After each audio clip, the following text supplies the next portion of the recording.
In a gated community where I had moved after the death of my husband, the sense of safety was supposed to be a given. My daughter, Maria, and I were just settling into our new life when an unfortunate incident unfolded that would change everything. Maria, who had severe allergies, accidentally ate a cookie that contained nuts, something she couldn't have. Her throat began to swell, and she struggled to breathe as the allergic reaction took hold. I rushed to the phone to call for help, knowing that the first few minutes would be critical. We were fortunate enough to have paramedics nearby, but as I anxiously waited, I remembered the locked gate that had been causing issues in our community. The gate that was supposed to provide security was also a barrier between Maria's life and death. The HOA had installed a system that required a key to be unlocked for entry.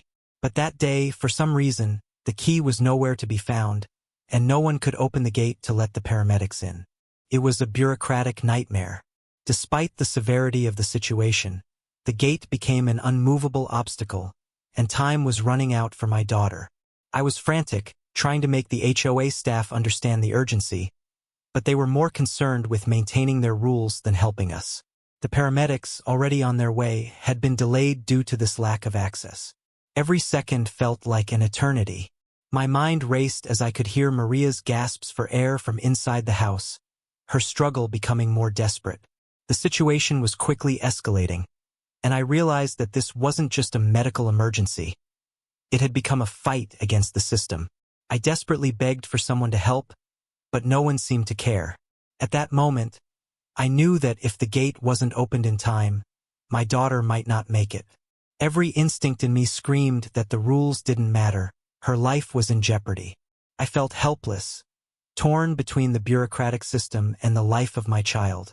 Finally, after what felt like hours, the paramedics managed to find an alternative way into the community by ramming the gate. It was an incredible act of defiance against the rules, but it was also a stark reminder that when compassion is sidelined for the sake of structure, disaster is inevitable. As the paramedics rushed in, I could feel the weight of the situation. Maria's life had hung in the balance for so long. I followed them to the ambulance as they worked frantically to stabilize her, the shock and fear clouding my thoughts.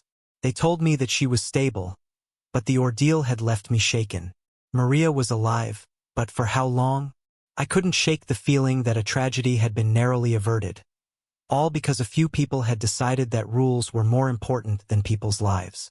The worst part of it was the realization that the HOA, who prided itself on its rules and regulations, had no regard for the one thing that mattered above all else, the safety of the residents. It was a painful awakening that no amount of planning could prevent if the human element was disregarded. When we finally arrived at the hospital, I sat in the waiting room, the weight of everything bearing down on me. Maria was hooked up to monitors, and I couldn't stop thinking about how close we had come to losing her. In that moment, I vowed to never let something like this happen again, not just for her sake, but for everyone in the community. This event would ignite a fight that I never expected to have to wage, one against not just the HOA but also a system that valued rules over lives. The aftermath of the gate incident was more than just a moment of fear and trauma. It was the beginning of a long, drawn-out legal battle that would consume much of my time and energy, but more importantly, it would bring a much-needed shift in the way the community operated. As soon as Maria's condition stabilized, I knew that I had to act, not just to heal but to ensure that no other family would have to endure what we had gone through. I contacted a lawyer and began the arduous process of holding the HOA accountable for their negligence. It wasn't just about the gate. It was about the fact that the people in charge had refused to prioritize life over bureaucracy. The legal proceedings were grueling. There were endless discussions, back-and-forth motions, and court appearances. Every step forward felt like a struggle, but I was determined to see this through. Maria's survival was a testament to the importance of quick action in emergencies, and I couldn't let the system's failure go unaddressed. I filed a lawsuit, demanding compensation not only for the emotional and medical toll on our family, but also for the clear systemic failure that endangered my daughter's life. But as the case began to unfold, it became clear that the stakes were higher than just my personal grief. The HOA, backed by legal teams, tried to argue that they were simply following their rules, that the gate was meant to provide security, not to impede emergency services. The defense team painted the picture that the HOA was merely a victim of unforeseen circumstances. This infuriated me as I knew the truth. They had neglected to consider the most basic element of their job, ensuring the safety of the community. But the more I fought, the clearer it became that I wasn't just fighting for compensation. I was fighting to change a system that had placed protocol over human lives. As the trial progressed, we found support from unexpected places. Local emergency responders testified in our favor, explaining how the gate had delayed their response time and how a more efficient system could have saved precious minutes in life-threatening situations. The paramedics who had been first on the scene spoke out about the frustration they felt, trying to gain access, their voices shaking with the memory of how close they had come to being too late.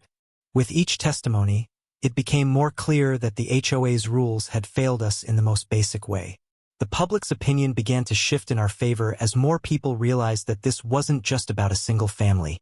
It was about ensuring that future emergencies would not be delayed due to a lack of foresight or compassion. It wasn't easy, though.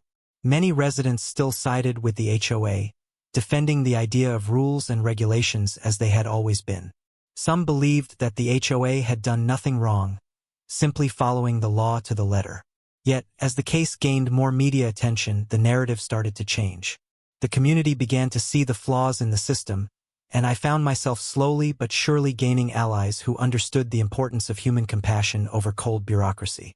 The settlement, when it finally came, was not just about financial compensation. It was about forcing the HOA to take responsibility for their failure and change their policies. The settlement included provisions for emergency vehicles to have unrestricted access to the community in the future. But more than that, it required all members of the HOA, including future board members and presidents, to undergo CPR and first aid training. It was a victory, but it was bittersweet.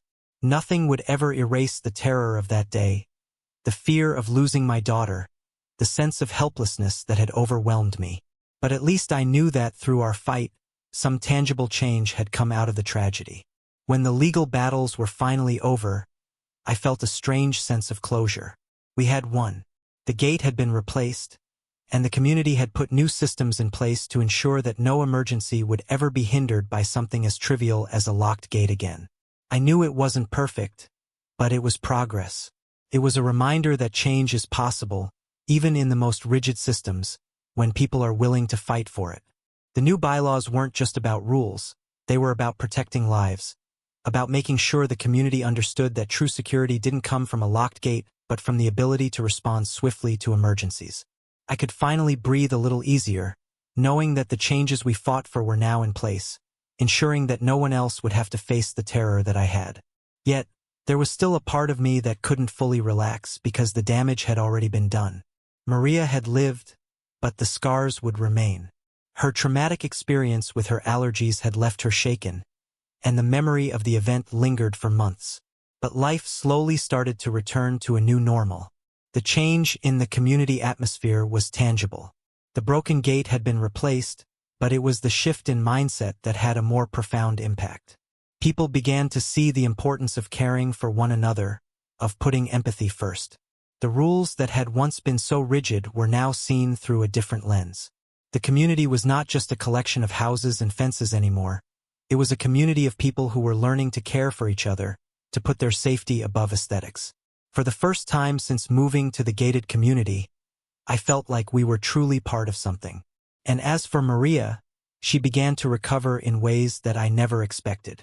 She was back to playing with her friends, getting involved in school activities, and even regaining the spark she had lost. I decided to stay in the community, not just because of the changes, but because Maria had found a sense of belonging. The school, the friends she had made, everything was a reason to stay. I didn't want to uproot her again, not after everything she had been through. The settlement money, though significant, was not a windfall I would ever view as compensation for what we had been through. But I used it to support charities focused on allergy awareness and emergency medical training. It felt right to use part of it to ensure that others wouldn't have to face what we did. The rest went into a college fund for Maria, something I hoped would help her move forward, as the ordeal that had centered around the threat of losing her could be used to secure a brighter future. That's how I channeled the pain, the sense of loss, into something that would help us move forward. The conclusion of the trial didn't bring an immediate end to the emotional turmoil that had gripped me since that fateful day. The sense of victory over the HOA was somewhat overshadowed by the emotional scars that would take much longer to heal. Though I could take comfort in knowing that the community had changed, that real and lasting adjustments had been made to protect future residents, I couldn't deny that the events had left a deep impact on Maria, on me, and on our family as a whole. The process of moving forward wasn't as simple as just accepting the changes and going back to normal. It required internal adjustments as well. Every day after the trial, I was confronted with reminders of how fragile life truly is. It wasn't just about the changes in the community, it was about how much my perspective on life had shifted. I found myself constantly reflecting on the magnitude of what we had survived and how it had shaped the way I viewed my role as a mother, a member of the community, and a person who had seen firsthand how quickly life could be altered by an unforeseen event. The guilt I felt in the aftermath lingered for a while. I questioned myself over and over. Could I have done more to protect Maria? Could I have pushed harder, acted faster? It was easy to fall into that cycle of self-doubt, but it wasn't productive. Eventually, I realized that the only thing I could do now was ensure that Maria and I moved forward with purpose and strength. For her part, Maria started adjusting to life post-trial, but not without its challenges. She still had nightmares, still woke in the middle of the night in a cold sweat, calling my name. The fear and anxiety were understandable. She had nearly lost her life in such a public, traumatic way. But as time passed, her resilience began to shine through. She started talking about her experiences more openly, and each conversation, each moment of vulnerability, brought us closer. The trauma she had suffered could never be erased, but it could be processed, understood, and worked through. Through it all, I made sure to remind her that she wasn't to blame, that this wasn't her fault. Kids tend to internalize things in ways that can be harmful to their emotional development, and I didn't want Maria to carry the weight of that guilt. After all, it wasn't her fault that the cookie she ate had been improperly labeled, and it wasn't her fault that someone had failed to let emergency responders through a gate. That was the fault of a flawed system, a failure of compassion, and a breakdown of human decency. I knew I had to protect her from that burden. For a while, though, it felt like the world had turned upside down. We had a new sense of normalcy, but it was different, quieter. Things had settled into a rhythm. Wake up, make breakfast, walk Maria to the bus stop, go to work, and so on. But even in these mundane moments, there was a recognition that life had changed. It was almost as if we were now in a new phase, a phase that valued the small, quiet moments more than before. The things that once seemed so important, the neighborly gossip, the small, petty arguments, had all taken a back seat to something greater, the awareness of how fragile everything was.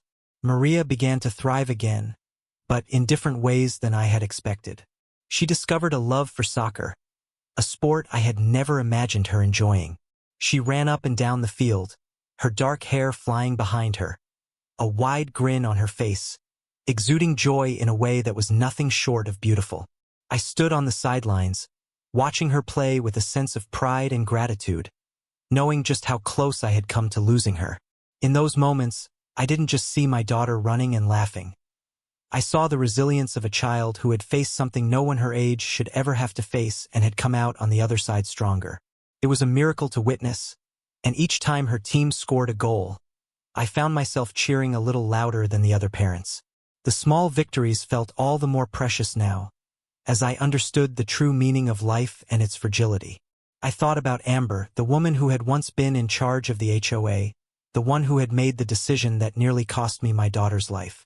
I thought about what she might have learned in her time behind bars. Did she reflect on her actions? Did she realize the consequences of her rigid adherence to rules and regulations? Did she understand how a simple lack of empathy could have led to tragedy? I would never know the answers to these questions. After her release, Amber didn't return to the gated community, and I heard through the grapevine that her house had been quietly sold. I wondered where she had gone, what she was doing, and whether she had learned anything from the ordeal.